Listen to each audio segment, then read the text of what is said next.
Alright, Assalamualaikum warahmatullahi ta'ala wabarakatuh. Today we're going to discuss a new chapter, Strategies in Action. This is our chapter 5. And these are the chapter's objective that we are going to discover and discuss together. And since we are going to do this online, so I would really expect that each and every one of you would have your own notes, and then you have gone through the notes, you have do your own revision, you have read your textbook, because we are not going to discuss each of the slides that you have been given, but we are going to discuss on the important matters. And if should you have any question, you can either WhatsApp me or we can discuss it over when we conduct our online class. So we are going to start this chapter by discussing on the importance and nature of objectives. Number one, objectives should be quantifiable, meaning that it must be measurable, it must be realistic. If it is too high for the employees to achieve, they will not even try to obtain or realize their objective.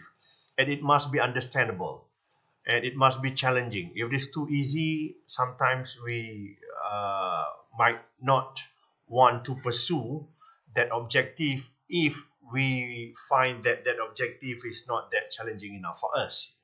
And then it must be hierarchical, meaning that you need to prioritize which one is the most important objective that you need to achieve first within your organization.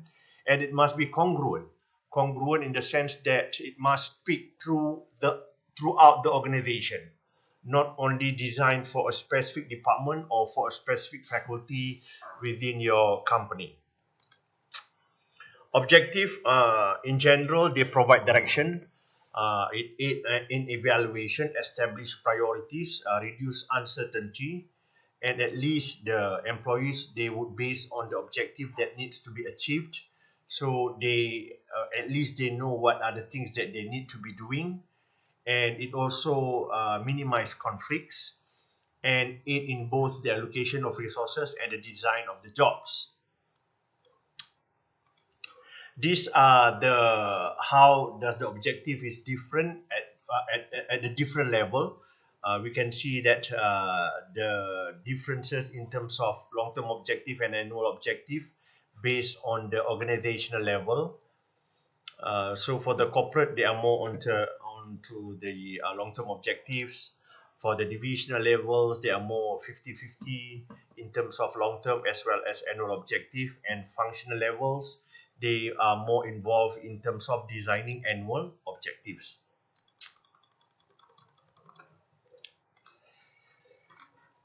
There are two types of objective in the organization. We have the financial objective, examples like growth in revenues, and we also have strategic objective such as a larger market share, quicker time delivery, lower cost, zero accidents, and others. So which one is the most important one? Basically, organization would focus on improving the strategic objectives first, because once you can do this, once you can obtain this would translate into better financial achievements. So organization would try to focus on each of these elements as part of their objectives, because they know once they develop and improve on this, their financial objective, their financial achievement would be better. So what are these? These are some of the examples not managing by objectives.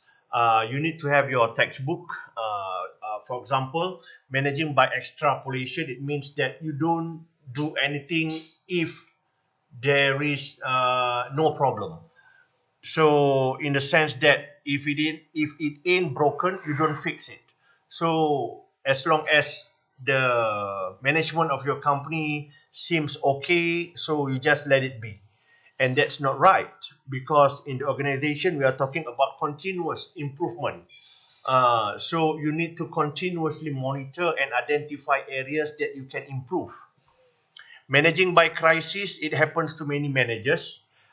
They keep on dealing with small issues, If there is no issues being presented to them, they just simply assume that everything is okay. Managing by subjective, you don't give clear instruction, very vague in terms of what are the things that needs to be done, and this can create frustration among your employees. And managing by hope, you just